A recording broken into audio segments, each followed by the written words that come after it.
Hi, and welcome to this live reading from Fairly Royal by Grahme, and this is presented by Itsy Bitsy Book Bits. Chapter 1, Anna, 1999. Have you been avoiding me? Christ, Janet, don't sneak up on a lass like that. Anna McDonnell wiped up the drink she'd sloshed on the table and hoped nobody had seen. What are you blethering on about?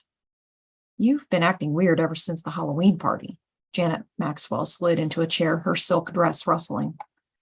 Samhain party. I've been a wee bit busy, you ken? You're always busy, but this feels different.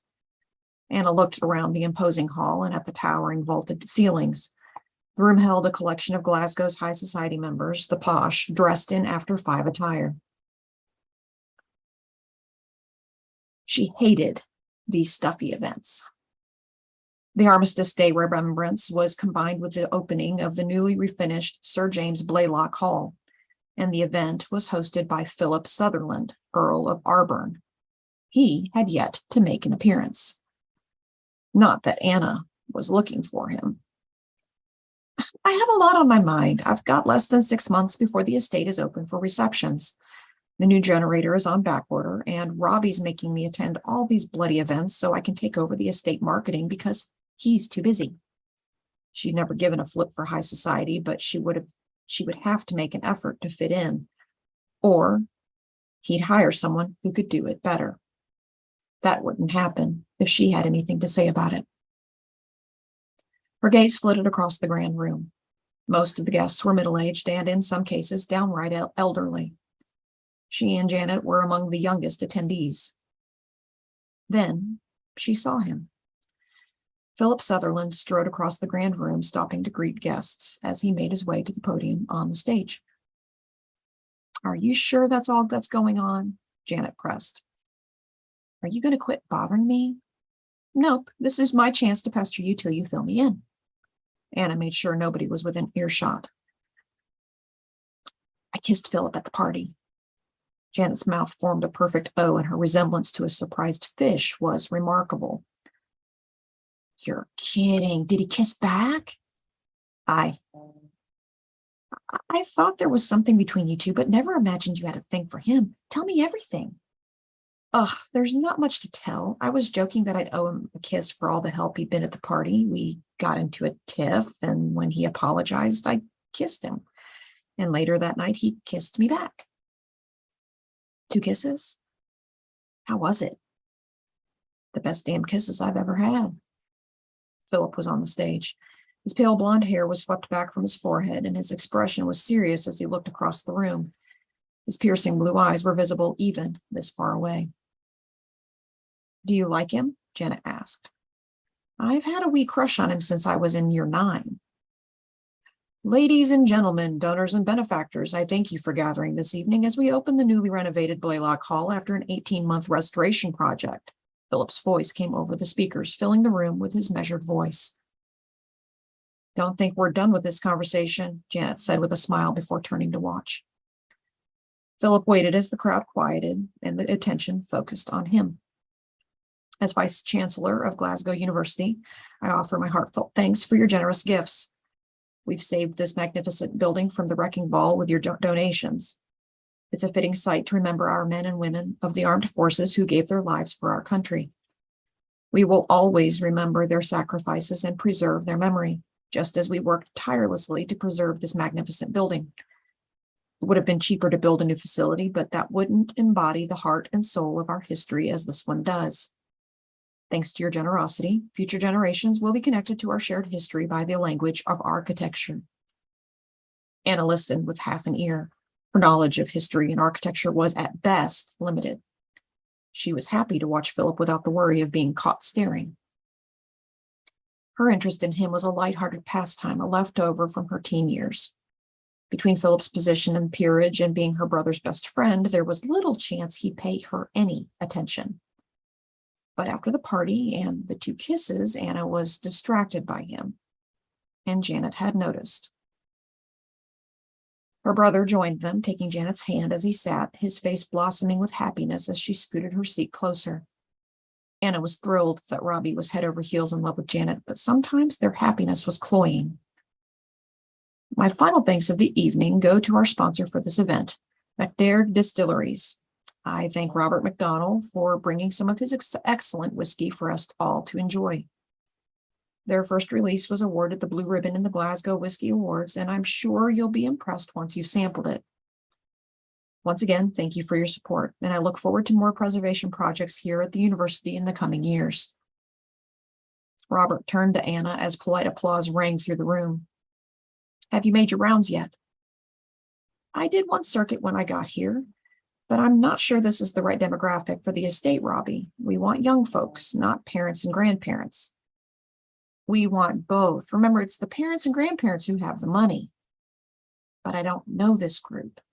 And whose fault is that? This is why you're here. You must learn to mingle with various ages and socialize appropriately. Relationships will win as many bookings as any of your marketing strategies. Anna stifled a groan.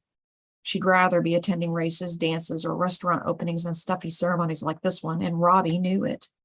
He appeared to be enjoying her discomfort, the numpty. Robert, Janet, I'm so glad you could make it. Philip joined them at their table. Anna, it's a surprise to see you here. He smiled with the political face he wore in public. Robbie's making me attend these functions to get acquainted with these attendees, so they'll hire the estate for events. There are some deep pockets here, Philip agreed. But they're old enough to be my grandparents. Anna slammed her mouth shut. She was in danger of whining. You haven't embraced society like your brother, leaving you at a disadvantage. I'm making a round. Why don't you come with me? I'll introduce you. She tamed her eagerness at the offer. That would be perfect, Philip. Thank you. He offered her his arm, and they made a circle around the hall, greeting dozens of people.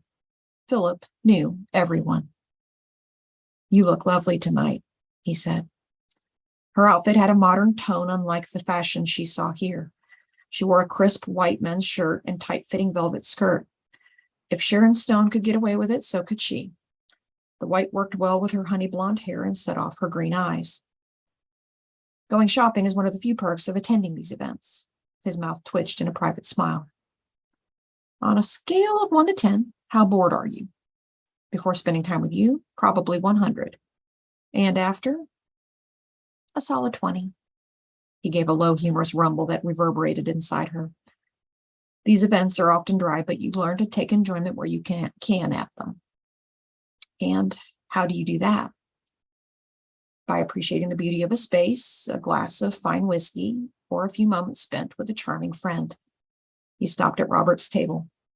I brought your sister back. She did well, contrary to your expectation. I can be on my best behavior. It's just not my strong suit. I noticed. He tilted his head toward her. You have made my night more enjoyable. Thank you, Anna. Tell me the names of 5 people you met and something you learned about them. Robbie fixed her with a penetrating look. Anna racked her brain. She'd focused on Philip more than the attendees, so she stumbled over a few names and tidbits from their various conversations. Anna, you're here to meet people and learn about them. Come with Janet and me and try to do better this time. She was forced to circle the room again, chafing at the criticism from Robbie, even if he was right. This wasn't her scene, and Philip calling her a charming friend wasn't encouraging either. Although she smiled and did her best to pay attention, her mood soured. This wasn't supposed to be fun. It was her job. Hearing her name, she turned, and icy liquid slosed down her front. Fuck, she yipped and caught herself. Fudge. I meant fudge. A waiter stammered his apology. Sorry, miss. I wasn't watching. It's only water. Anna's white shirt was sheer from the soaking. Her bra was pretty, but she didn't want to show it to everyone. Anna, this is my fault. Philip was by her side. I distracted you. Take my jacket to cover yourself. She slipped it on, enjoying the scent clinging to it and the warmth. Her wet shirt was chilling her. Run and fetch a towel for the lady to dry off. No need to be cross with him, Philip. It's my fault for turning too fast. He should have looked where he was going and not got so close. His mouth quirked at one corner. This situation seems familiar. Anna grinned at the memory. They'd been caught in a rainstorm at the Samhain party, and her wet costume turned almost see-through. It seems that white is a dangerous color for me. Dangerous is a good description for you in general. He looked around the hall, his tone more businesslike. I was going to introduce you to the McAllisters. They told me about a business event they'll be hosting next year. It feels like a good fit for your estate. I'm willing. A little water won't discourage me. I'm not sure much discourages you. Anna spent the rest of the evening wearing Philip's jacket. It was a conversation starter with women who were happy to share their wardrobe mishaps, and she enjoyed the event more than she expected. She had to admit that women in their 50s and 60s could be entertaining after all. She joined Robbie and Janet at the coat check as everyone was leaving. Are you planning to wear Philip's jacket home? Janet asked. I'd nearly forgotten. It was a good look. I'll remember this for a future outfit. He was gallant to offer it to you, but that describes him in most cases. True, he's too considerate if you ask me. Philip always does the right thing no matter what. He's always formal. Our party was the first time I ever saw him relax. It makes me wonder if he ever gets tired of it. He does. He doesn't always like being an Earl. Janet leaned in close. Try teasing him about it. He'll seem offended, but he likes it. It's because we can say things he can't. Anna hugged Janet. She was the sister Anna always wanted. Robbie chose well. There were a few pockets of people left in the hall. Philip shook hands with an elderly couple, and she waited until he'd finished saying goodbye. Thank you for the use of your jacket. I may have wrinkled the cuffs. It looked better on you than me. I don't think that's possible. She glanced around the empty hall. I'm starving. Would you like to get something to eat? We did serve a meal, didn't we? It was very arty, and I'd need twice as much for a real dinner. Come on, I'll buy you a kebab. Let's put something real in your stomach. I have an early start tomorrow, so I need to get home. I appreciate the invitation, though. Philip, she put a hand on his arm, stilling him. You're not old, unlike most of the guests tonight. You don't need to get to bed early yet. Perhaps. Unfortunately, I have work waiting. Too much work can make you dull. The expression on his face spoke volumes. I am dull, in case you haven't noticed, but I enjoyed seeing you this evening. Have a good night, Anna. He leaned forward and kissed her cheek before striding down the stairs. She watched him go. How could he think he was dull when her stomach was doing flips at his touch? Anna flopped on the couch at the flat she shared with her best friend. He called me a charming friend. Anna stressed the word charming. And he kissed you? Laura handed her a glass of wine. On the cheek. I've had more passionate kisses from my granny, damn it. What do you expect? He couldn't proposition you right there in the hall. I hoped we'd end up at a pub where I could figure out how to winch him. A kiss? It took you more than a decade to get a kiss out of Lord Philip Sutherland. Your fanny will dry up before he hits his head out of his arse and realizes how much you like him. Laura was ever practical. Don't tell me what I already know. It's not like I'm waiting for him. I just wish he fancied me. Wishing is for frogs and fairy tales. You need a good shag to get him off your mind. There are too many fine men out there to let him distract you any more than he already has. Anna shoved off the couch. The pile of paperwork on the table was calling her. What I need is to get to work. I have too much to do for the estate, and I'm scared of what I'm forgetting. You've planned this for a decade. You'll do great. Laura dropped to the couch, taking her spot. They were in their slobbies and had binged on junk food and trash TV. The flat was cooler than they'd like, but it kept the electric bill low. Aye, right. It's one thing to plan, but it's a whole new game when you've been landed with the responsibility. Robbie insisted that I go to all these society events. It wasn't in the job description, and it's a responsibility I wasn't expecting. I don't fit in. You chose not to fit in when you declined the debutante season when we were teens. What did the season get you in the end? Laura bit her lip. Her teeth were small, white, and perfect thanks to years of wearing ugly braces. I lost my virginity to Charles Eaton III after the ball. Anna laughed. I didn't miss much then. I wanted to work at the distillery and help Robbie protect our future. It's not like we had the money. I wasn't going to have my parents mortgage themselves for me to dress up like a fine lady and make useless small talk. Everyone in the posh has their future set, but I'm making my own. You're not arguing with me, but you need to find a way to fit in or Robbie will sack you. Over my dead body. Then you'd better learn to make small talk and dress like a fine lady. You've got to bring in customers for the estate.